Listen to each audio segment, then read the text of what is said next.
Hey, welcome to my channel. This is Spirit Soul Sense, Information for Your Soul. I am Shareece, and today I'll be telling this story that happened recently, last week, a couple weeks ago, of this mini breakdown I had. But in honor of Man Month, I'm really framing it from the perspective of a man helping me through an emotional breakdown.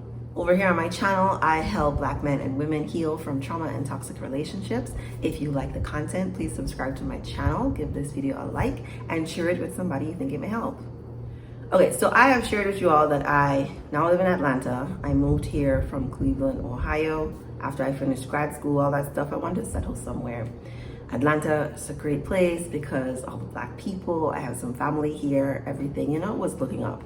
Some things didn't exactly pan out the way I thought they would when I moved to Atlanta, and then the pandemic happened. But it shifted some of my perspective. It made dating a little more difficult. When I turned 30, I think I have a video on this. When I turned 30, I thought I would be married and have like 2 or 3 kids. That didn't happen. That was a whole other, I feel like I talked about that in another video. Crying in front of coworkers because, oh my God, I'm 30 and I don't have the things, So crying, right, I cry on my channel. I have lots of videos about me crying, not lots. I have videos about me crying because crying is therapeutic for me. I'm a sensitive being, all that stuff. So crying is helpful for me in processing emotions and releasing and letting things out.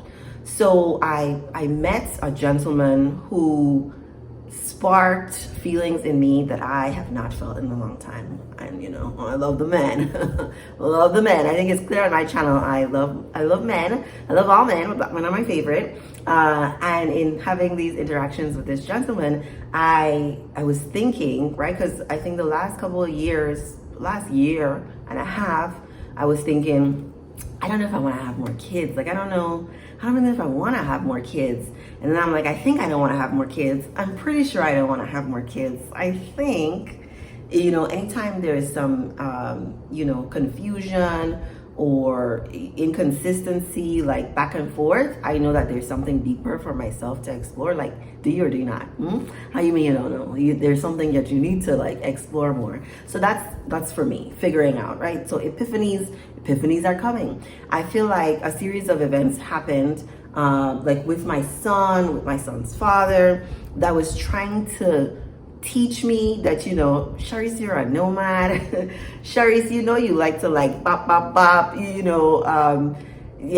but I was feeling like I had to stay in one place. And then I started associating more kids because I'm very, very serious about parenting. I started associating kids with being stuck and feeling like, well, I can't do all the things that I really want to do, because if I have more kids, then I'll have to stay in one place forever.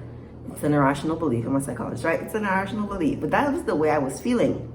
And so when I met this gentleman who wants kids, I'm like, how are you so great when you want kids? God, why? Why are you doing this to me? I became really, really emotional, frustrated, triggered. I was really, really triggered by his desire for kids and my ambivalence about wanting kids.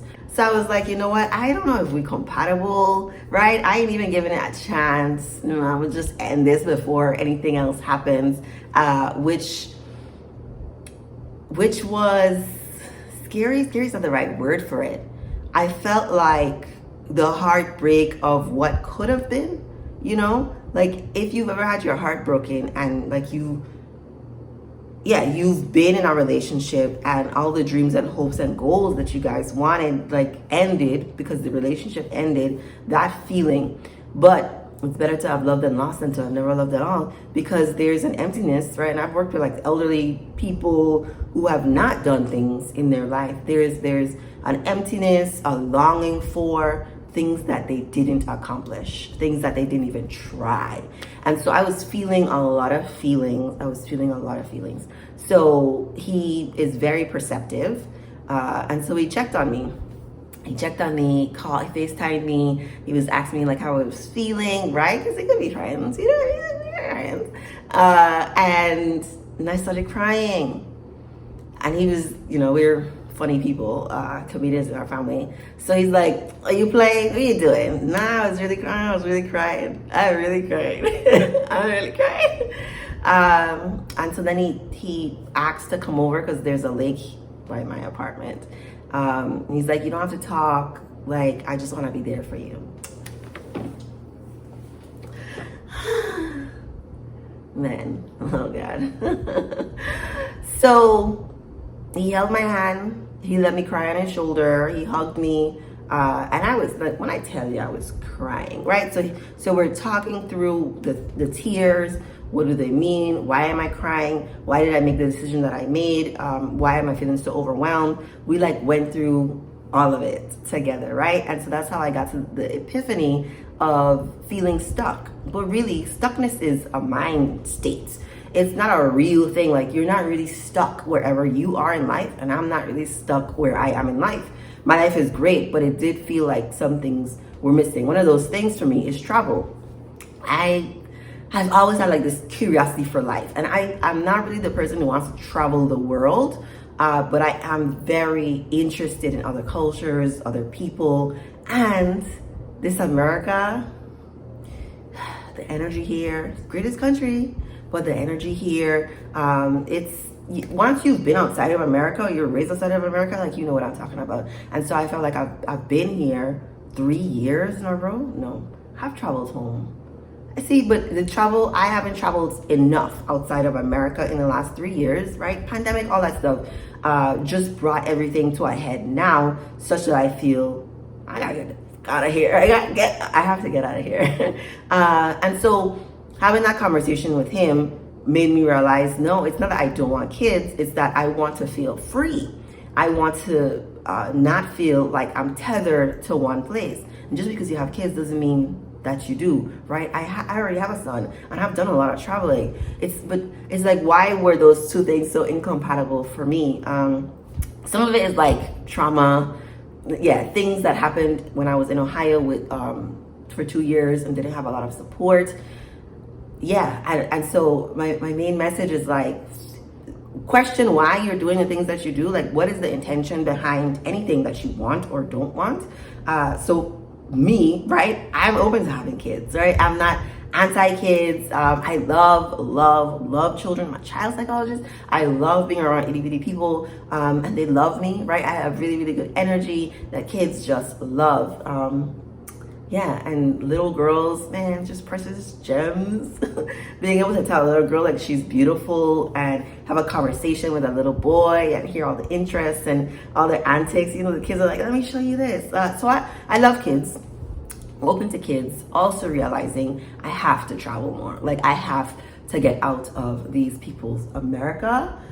Because that's what helps to feed my soul, right? The different energies from around the world, being around people whose priorities are not all about hustle and getting things. So that's the story. That's the story of, men. I think, the conversation about men and emotional intimacy and emotional maturity. I think it's definitely harder to find a man who has done some work, who has been to therapy, who's in touch with his emotions. More difficult, but these are the kind of men that I'm interested in and I interact with on a regular basis. It really felt like a blessing to be able to have someone I click with support me physically in that way, right? And that there are so many men. Have y'all seen the TikTok of how it goes? Women be like, you can't trust a man. And then the lady says, no sis, you can't trust your man. Women be like, you can't depend on no man. No sis, you can't depend on your man. Mine always comes through. Another one of those messages on my channel is really about who you're picking. What kind of person are you? Will reflect the kind of experiences that you're having with the opposite sex. I want to thank men for being men. I want to thank this gentleman for existing and for being so kind and supportive towards me. It's like one of those things in life that, like, no matter what happens, I'm going to be grateful and remember this for the rest of my life. Let me know what you think in the comments. Remember to like, subscribe, share this video with someone you think it may help, and thank you for watching.